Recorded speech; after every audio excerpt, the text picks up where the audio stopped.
Good morning and happy snow day.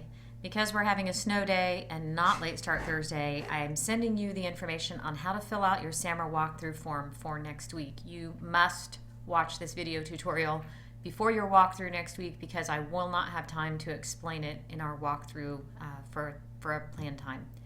So most of these fields at the top are very self-explanatory. We'll determine what time we're in the class.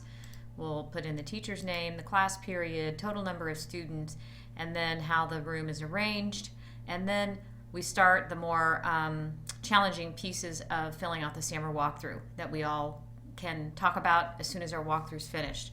So how the students are grouped for instruction means for just exactly that, for instruction. Just because tables are pushed together doesn't mean students are grouped that way for instruction. They may be working individually, pairs, small groups, or any combination of those.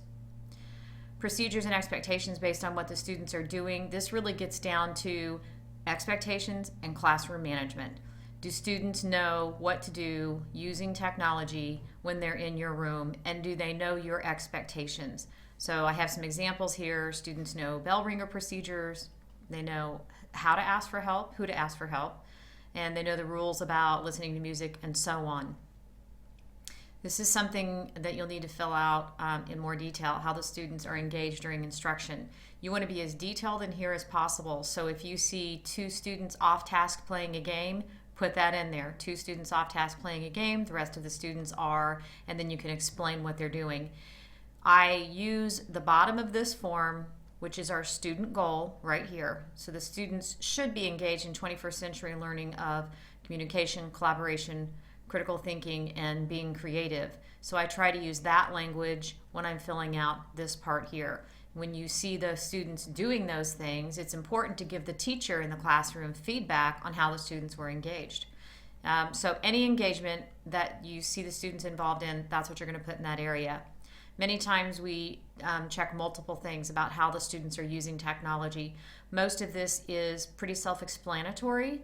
And if there's a question, we can talk about this when we step out of the classroom. And then we also check the tools or resources the students are using.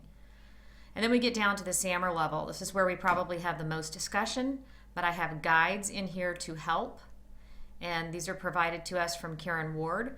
This in itself is really small, but when you click on the link here, it opens it up into the form, and so we can talk about that. So you don't have to fill out the form completely while we're in the classroom observing, but you do want to make sure that you have as much as how the students are engaged during instruction filled out so that you can have a discussion about it afterwards. So we determine the level or levels of SAMR. We put detailed notes here based on goals.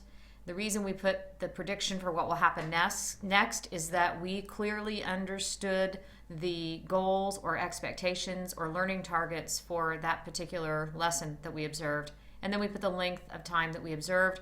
We will be in the classroom no less than 10 minutes. So we'll plan on staying in a classroom for 10 minutes. And that's how you fill out a SAMR. When you come, you'll want to have this link pulled up, and I would suggest putting it in tablet mode so that you can write. And then we'll come out in the Commons area to discuss it afterwards, and you'll be on your way. And that's how you complete the SAMR walkthrough form. If you have questions, please let me know.